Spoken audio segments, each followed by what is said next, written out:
मेरा नाम जाहिद अज़ीज़ है। मेरी फ़र्म का नाम MM steel corporation private limited है।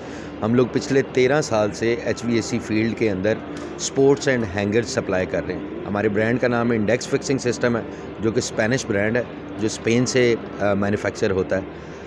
सेकेंडली, HVAC के अंदर जो HVACR सोसाइटी है, इसका एक बहुत बड़ा रोल है, जिसके मुख्तलिफ़ एक्सपो साल के हर दौरानिए में हर शहर में होते हैं। लाहौर, इस्लामाबाद और कराची में। इस दफ़ा कराची की बारी थी। तो मेनली इस एक्सपो का मकसद यही होता है कि ज़्यादा से ज़्यादा customer centralise cooling heating system को जाने।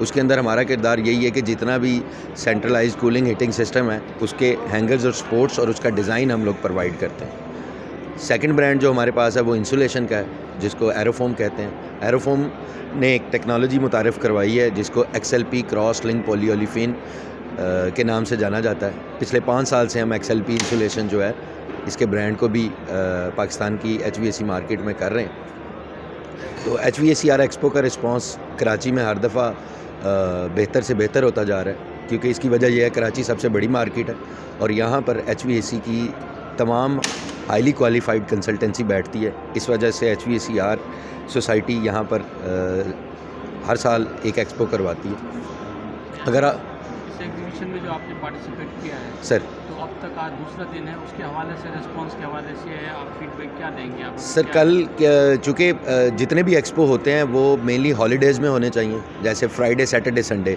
ताकि लोगों के पास ऑफिस टाइमिंग के अलावा टाइम हो तो वो आ सकें।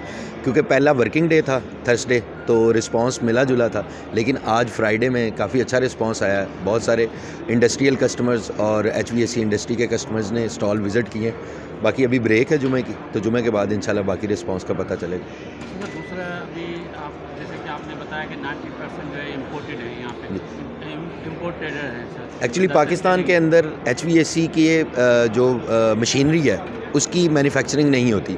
जैसे सबसे बड़ी आइटम जो है HVAC के अंदर वो चिलर्स है, तो चिलर पाकिस्तान में अभी तक मैन्युफैक्चर नहीं हो रहे, जिसकी वजह से सारी मशीनरी जो है वो बाहर से आती है। तो आपको पता है पाकिस्तानी पॉलिटिकल सिचुएशन और इकोनॉमिक सिचुएशन के मुताबिक अभी इंपोर्ट कुछ अर्से तो बंद है। इस वजह से कुछ रिस्पांस इस वजह से भी कम है कि इंपोर्ट क्लोज़ है। लेकिन होप्स हो कि आहिस्ता आहिस्ता पाकिस्तान में मैन्युफैक्चरिंग स्टार्ट हो जाएगी इस चीज़ की, और इंपोर्ट भी अपने बना रहे हैं। मेरे एक दोस्त से बात हुई, मेरे ख्याल में चिलर नहीं सर, पाकिस्तान के अंदर चिलर अभी नहीं बन रहे। AHUs बन रहे हैं, जो एयर हैंडलिंग यूनिट्स हैं वो बन रहे हैं, इंडस्ट्रियल फैंस बन रहे हैं, लेकिन चिलर बनाने वाली एक कंपनी थी जो काफ़ी अर्सा पहले सैब्रो के नाम से आई थिंक उन्होंने स्टार्ट किए थे, लेकिन वो भी अपनी क्वालिटी मेंटेन नहीं कर सके। तो लेकिन अभी बहुत सारे जो हमारे माशाल्लाह बड़े इंडस्ट्री के लोग हैं, वो चिलर्स की फैक्ट्रियाँ बनाने का सोच रहे हैं। जैसे हायर है या DWP है या बड़े जो ग्रुप हैं, मेगाटेक ग्रुप है, तो ये लोग चिलर्स AHUs का अच्छा प्लांट इधर लगाने का स्टार्ट कर रहे हैं विद इन अ ईयर।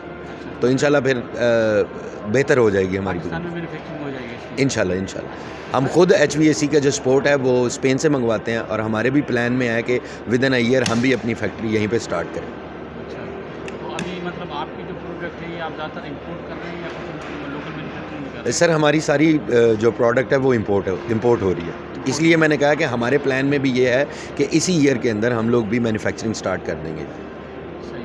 अच्छा सर, दूसरा अभी इंपोर्ट के हवाले से जैसे आपने बताया कि सारे इंपोर्टर्स हैं यहाँ पे HVACR में ज़्यादातर, तो अभी इंपोर्ट पे LC भी जो है बंद हुई है, LC खुल नहीं रही है इंपोर्ट की, और अगर खुल भी रही है तो बहुत छोटे अमाउंट की, छोटे डॉलर में खुल रहे हैं।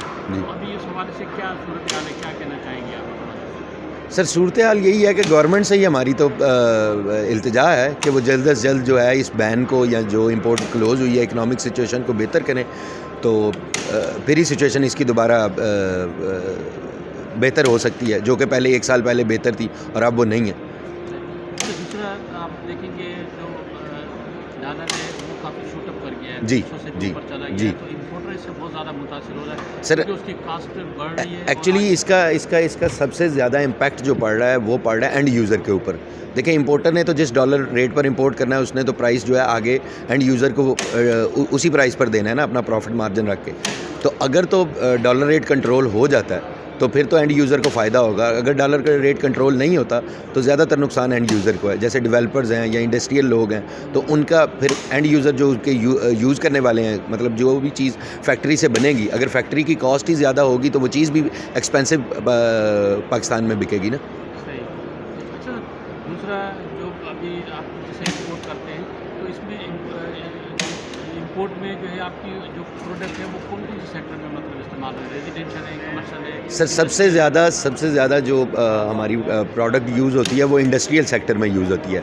सेकंड नंबर पर जो आती है इंडस्ट्री के बाद वो कमर्शियल सेक्टर है। जैसे मॉल्स हैं या रेजिडेंशियल सेक्टर में तो अभी पाकिस्तान में इनोवेशन आना स्टार्ट हुई है सेंट्रलाइज हीटिंग सिस्टम में। जैसे इमार ने स्टार्ट की है या कुछ लाहौर के डेवलपर्स हैं उन्होंने स्टार्ट की है।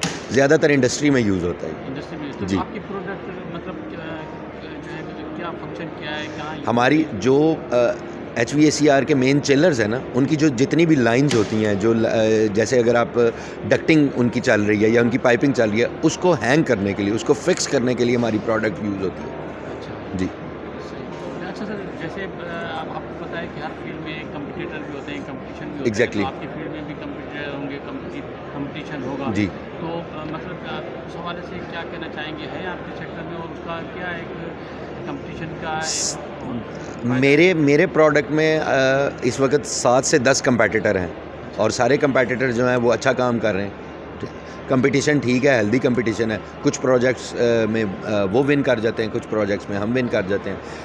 एट द एंड जो है प्राइस और क्वालिटी पर डिपेंड करता है। तो जिस वेंडर की प्राइस अच्छी होती है, क्वालिटी बेहतर होती है, सर्विसेज अच्छी होती हैं, वो प्रोजेक्ट विन कर जाता है। अच्छा, दूसरा आपकी जो प्रोडक्ट है ये कहाँ चाइना से इम्पोर्ट कर रहे हैं? नहीं सर, हमारी जैसे मैंने स्टार्टिंग में बताया था, हमारे ब्रांड का नाम इंडेक्स है और ये स्पेनिश ब्रांड है।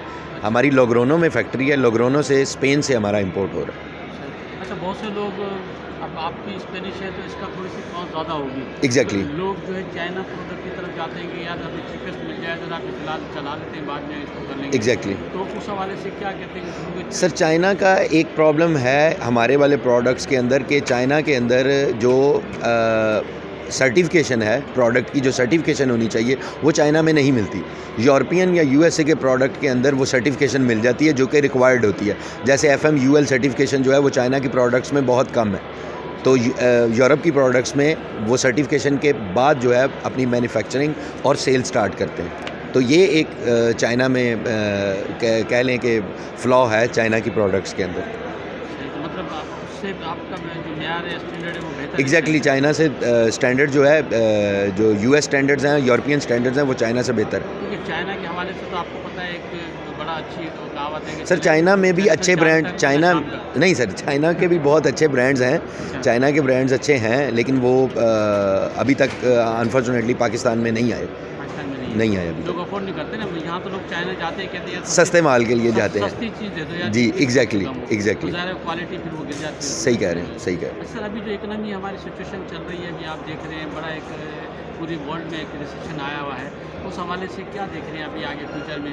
तो इम्पोर्ट तो जो है बड़े इम्पोर्टर तो बड़े डिस्करेज हुए हैं सर एक्चुअली अनफॉर्चुनेटली अपना काम बंद करके दूसरा कोई काम कर रहे हैं। हमारे मुल्क की सिचुएशन यही है कि हमें अगले दिन का नहीं पता होता कि अगले दिन क्या होने वाला है इधर इंपोर्ट के साथ। तो होप्स हो कि चीज़ें बेहतर होंगी, इंशाल्लाह अच्छा वक्त आएगा। अच्छा सर, थोड़ा सा ज़रा अपने बैकग्राउंड के हवाले से बताइए। सर आप कब से इससे कंपनी से सर मैं 2010 से MM स्टील से मुंसलिक हूँ। मैं 2010 से कंट्री हेड अपॉइंट हुआ था और अब अल्हम्दुलिल्लाह मैं डायरेक्टर बन गया हूँ अपनी कंपनी के अंदर।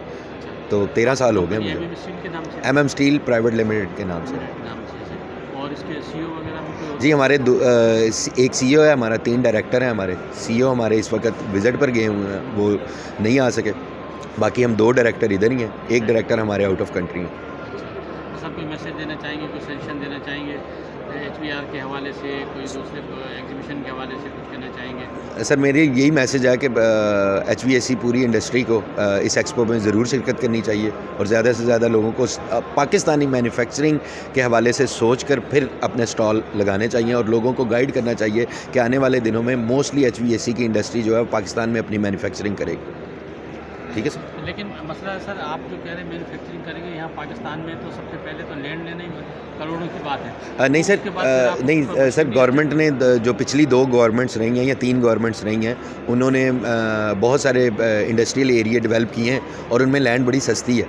जैसे फैसलाबाद में फेड मिल बना है और कराची में भी 2 इंडस्ट्रियल पार्क बने हैं और इसी तरह लाहौर में कायदे आज़म इंडस्ट्रियल एरिया है। तो KPK में बड़ा अच्छा इंडस्ट्रियल एरिया में ज़मीनें इतनी महंगी नहीं हैं, फैसिलिटेट कर रही है गवर्नमेंट। लेकिन मोस्टली ये हो रहा है कि अगर सिचुएशन हमारी पॉलिटिकल या इकोनॉमिक सिचुएशन स्टेबल रहे तो होपफुली चीज़ें बेहतर हो जाएंगी। Thank you. Thank you sir.